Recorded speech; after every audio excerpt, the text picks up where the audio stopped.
Welcome to the Elevating Leaders series, where we go beyond the headlines and straight to the people who are redefining insurtech and business transformation. We've caught up with the visionaries and the pioneers that are currently driving the industry forward, bringing you exclusive insights, strategies, and stories you won't hear anywhere else. If you're ready to go deeper, this is your front row seat to the future of insurance. I'm Miguel Edwards, and this is 5 Minutes. What's your message for the young Risha? I have so many messages.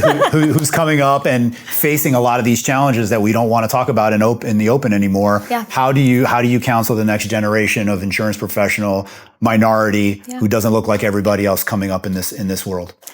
Honestly, keep doing what you're doing, because depending on, what your ethnic background might be, if you've come from, generation of immigrant parents, whatever it is that's made you different to the homogenous group that our industry is known for being in leadership positions. Mm-hmm.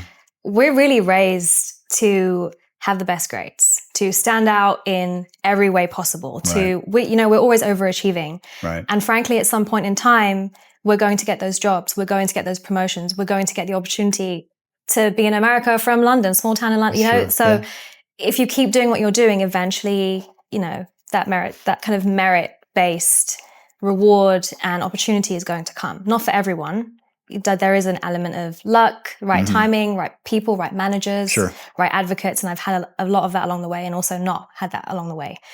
So I would definitely say keep doing what you're doing. But also, I think the way that DE&I is viewed is something that I've learned just in the last couple of years, being in, more of a role where I'm managing things myself. And now I've noticed younger professionals are coming to me. I'm like, I'm not a young professional anymore. So I don't fit in that camp anymore. So I'm actually trying to guide them.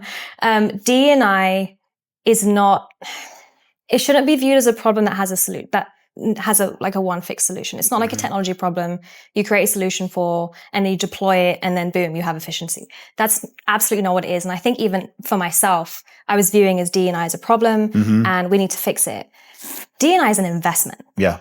It's absolutely an investment. It's not a problem, it's an investment. And I think drilling that into the minds of leaders, into the minds of people actually running companies is really, really important, because we work in innovation. We have experience in innovation.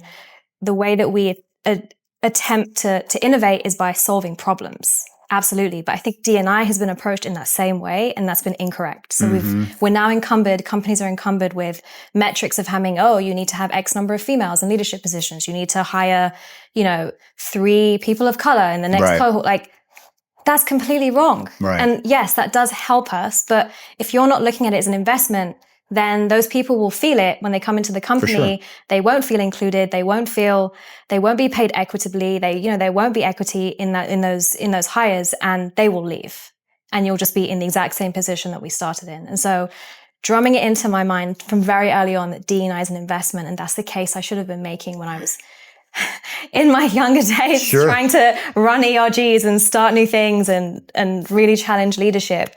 And I definitely got in trouble for it. I actually got to the point where I was so frustrated. I was like, go and fire me. I dare you. Like, no one else is saying it. I'm going to say it. Fire me. Because I got so fed up, like trying to push things for everyone coming behind me, and just hitting the same wall of, we have statistics, but we can't share them with you. I'm like, I need the data. I already know what the data says. I just need you to tell me what the data says. And those were the really tough conversations that no one wants to have, but that's what's going to help move that mindset from D&I is a problem to D&I is actually an investment. And it's an investment in your company. It's an investment in the talent. It's an investment in being able to innovate. Thank you for joining this episode of 5 Minutes. If you've enjoyed our discussion, we'd love for you to share it with anyone else you think might find it interesting. Also, please subscribe on whatever podcast platform you're listening on, and hit that bell to stay on top of the game with our practical 5-minute episodes. We look forward to seeing you again next week.